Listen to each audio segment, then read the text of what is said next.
When your child lies, it can be really tricky for parents.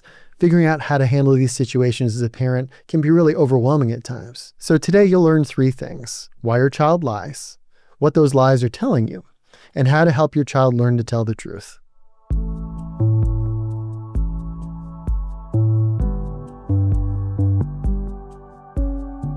This is Parenting Behavior, and I'm your host, Dr. Andy Kahn. I'm a parent and licensed psychologist with over 20 years experience working with kids and families with behavioral challenges. Today, we're going to talk about what to do when your kid lies.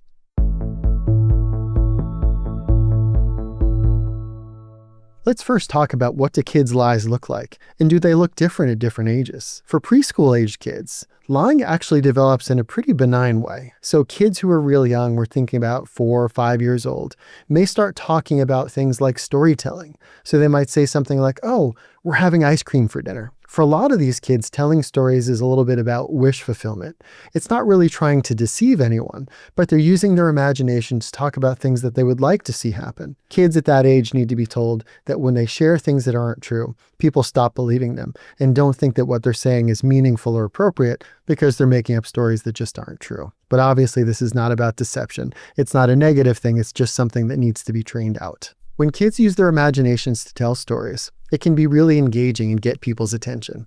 And remember, attention is really reinforcing to young kids. The challenge here is, when children use their imaginations to tell stories, they're also saying things that aren't true.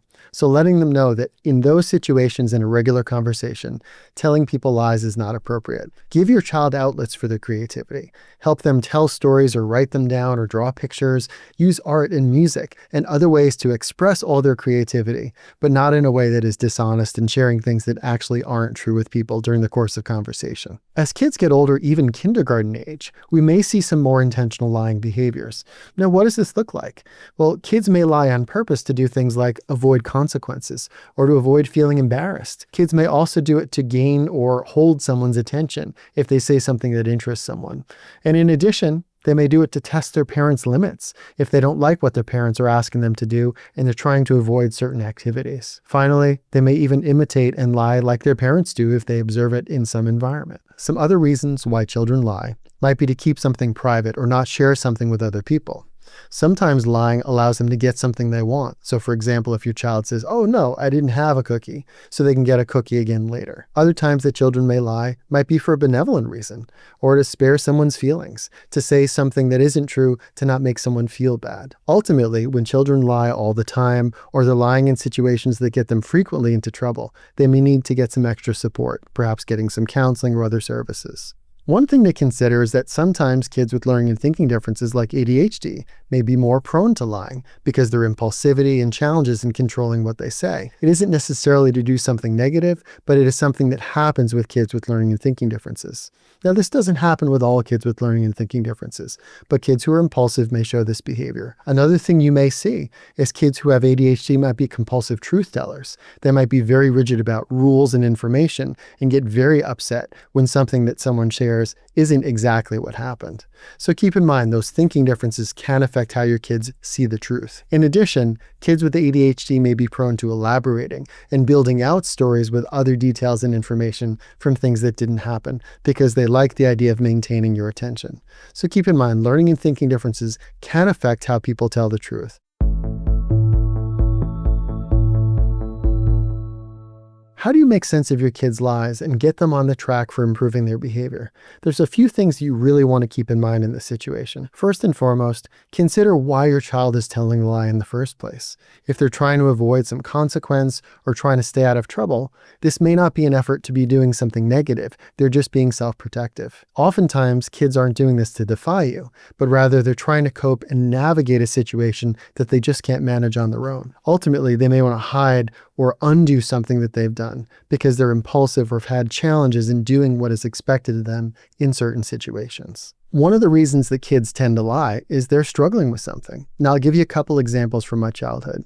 One of the most common lies I used to tell as a kid was, I didn't have any homework today. As a kid with ADHD, I struggled to pay attention. I didn't always know what was expected of me. So coming home and having to do that work felt unmanageable. So saying I didn't have homework was a great escape for me. Second key strategy I use, and it's a little bit dated, is the idea of saying, "Oh, I don't have my book today. I can't do my work," We use a lot less textbooks today in school, but in many cases, having at least a copy of the assignment or a second book at home is a great workaround for this.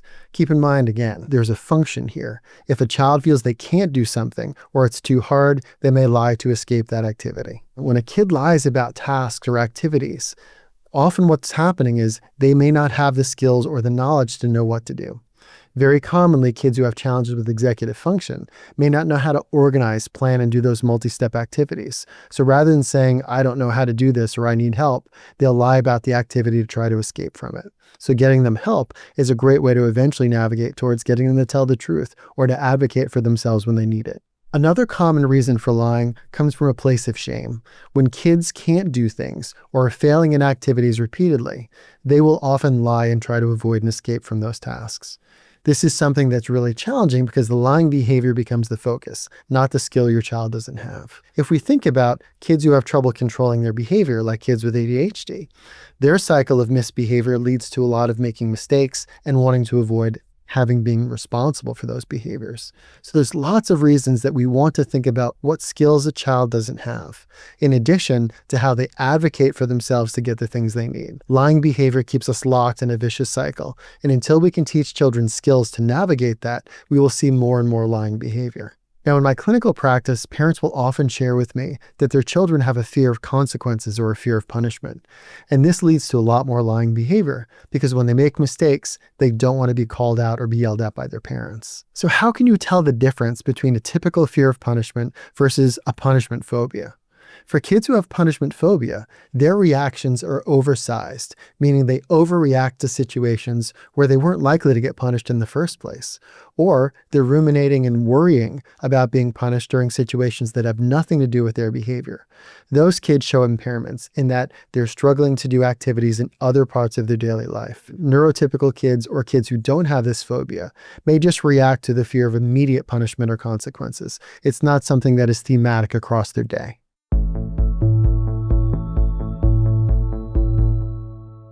What do I do to manage my child's lies and help them create more truthful behavior? Well, first, it's super important to understand why the behavior is happening. If you overreact and give really strong consequences, the child is likely to continue to lie because they don't have any way to get out of that vicious cycle with you. More often than not, the goal is to figure out what is that child avoiding or escaping from? What are the things that child needs to learn in order to navigate the situations they're avoiding and escaping from? That will get you on the track to helping them tell the truth more often. As I said a few moments ago, what's really common for kids is they're going to want to escape and avoid things that make them feel ashamed or embarrassed. These are things that really feel terrible for kids, not being able to do things. As an ADHD kid myself back in the day, embarrassment was one of the #1 motivators for me, either for escaping from activities or lying about them. If we think about what we need to do, we need to think about a handful of things first. Are there executive function challenges that your child has? Can we break tasks down to help them navigate things that are hard for them, rather than just demanding that they do them or consequence them for not doing an assignment or not cleaning the room properly? What we can do is help them break things out. Let's use the example of cleaning their room. If your child is consistently saying, yes, I cleaned my room, and throwing things in a closet, or saying they cleaned the room when they did nothing, the best workaround here is not necessarily to give them a consequence, but to go into that room with them and create a list. What are the activities that need to be done?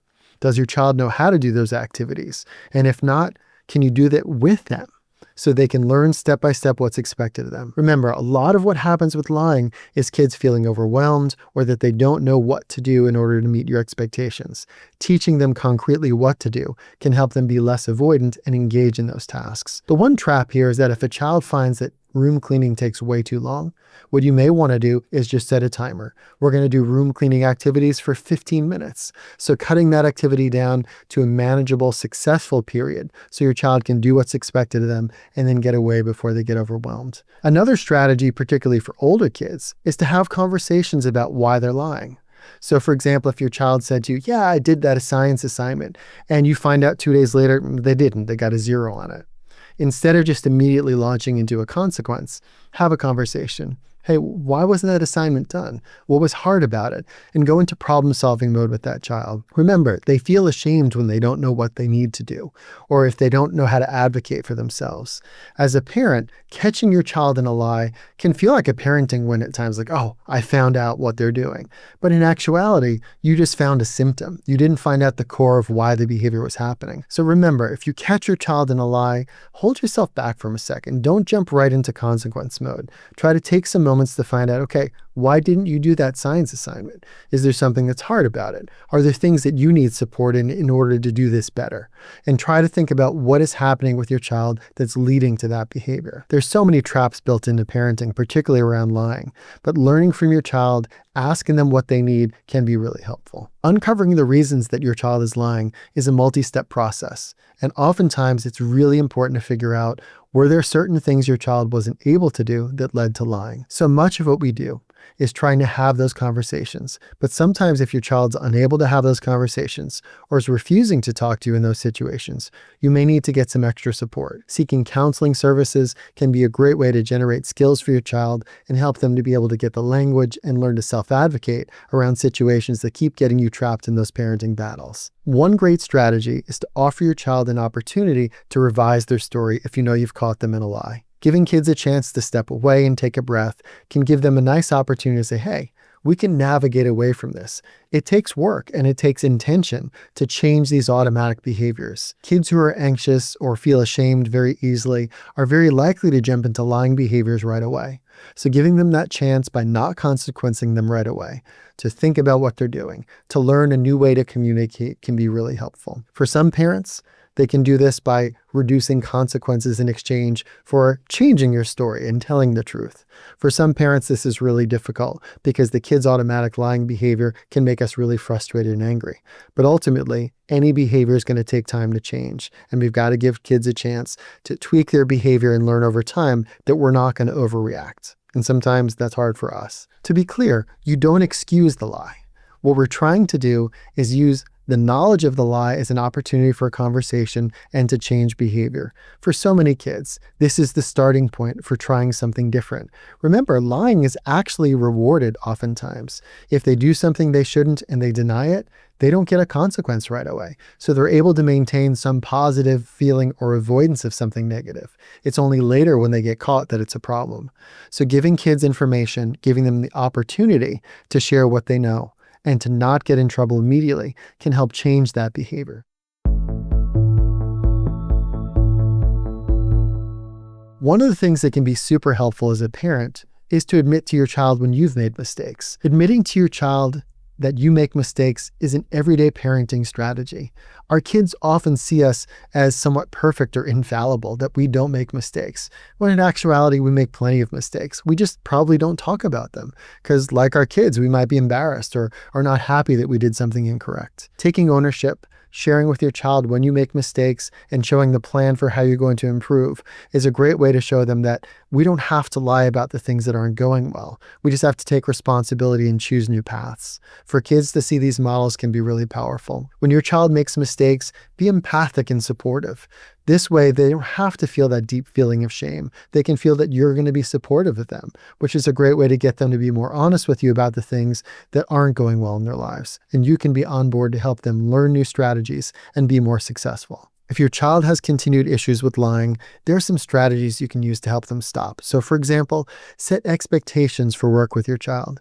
Rather than just having this persistent, there's no homework battle and trying to chase down information, close that gap at school. Get their assignments sent home, have communication with the teacher, and then when you have that opportunity, break tasks down in a manageable fashion. Set timers for brief periods and allow them to do the unpleasant tasks and then afterwards do something they prefer. So much of this is about a lack of strategy and skill in your kids. So being able to connect those dots is really important. In addition, remember, it's important to give your child reward and opportunity when they share something positive that's honest to feel like, hey, this was a good job. Thank you for sharing that, and reward them with more time and attention. When kids can share what's not going well with you, the chance to solve it and give them opportunities to feel good about themselves grows significantly because you can actually help.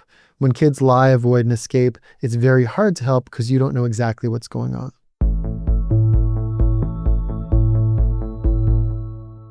If your child has persistent issues with lying, here are some strategies to help get them to stop. First and foremost, setting expectations that are appropriate for your child. If there's something academic that's hard for them and they're lying about it on a day-to-day basis, keep in mind that if you get information and learn how to break those tasks down with them, you can start to take away some of that pressure.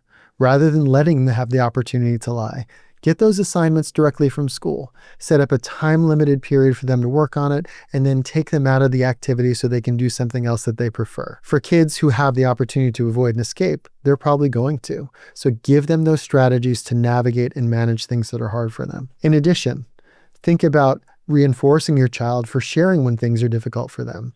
If they're honest about what didn't go well or a mistake that they made, put extra time and attention to saying, wow, that must have been difficult. I appreciate that you just told me about something you didn't like or something that didn't go well.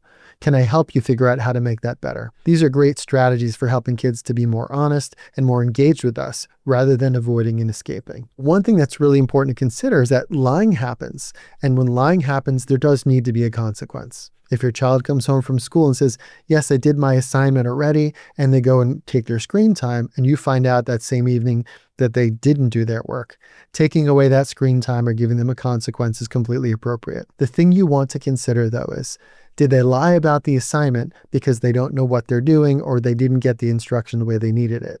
This is a great opportunity to try to solve that problem.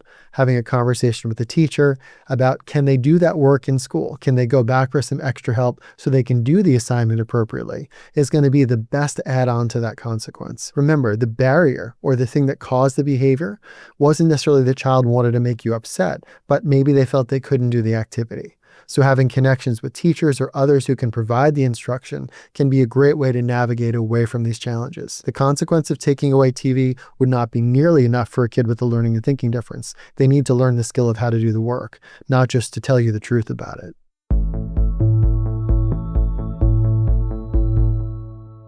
So let's talk about the difference between some serious lies and white lies. First, let's talk a little bit about white lies. White lies are things that most people do every day without really thinking about it. I'll give you an example. If you've had a lousy morning and at midday you run into someone and they say, hey, how are you today? You say, oh, fine, how are you? This moment is a white lie. You're not telling them the detail of what wasn't going well in your day. And ultimately, our kids see this, and this can be a little bit confusing to them. Teaching them about white lies or about situations where you might say something that isn't entirely true for the purpose of just greeting someone, or not sharing something that would really hurt someone's feelings that isn't necessary. In the situation of telling more serious lies, this is a totally different situation. Kids who tell serious lies about things that are dangerous or at risk to their health are things that require pretty significant intervention right away. And solving that problem may require an immediate and strong consequence and time to take to figure out what your child actually needs. I'll give you an example. A child who lies about going in a car with somebody who drives unsafely, or going to a household where there is no parent supervision and the kids are engaged in dangerous and unsupervised behavior. In those situations, immediate consequences and restrictions are typically appropriate. No, you cannot drive with that person, or you don't have permission to go to that person's house. These situations where you cut off access are there for keeping that child safe. You can do more investigation and build skill over time, but those serious situations need immediate intervention. We can't really take a lot of time to figure out the motivation and reasons behind it. Keep the child safe, figure out the details later.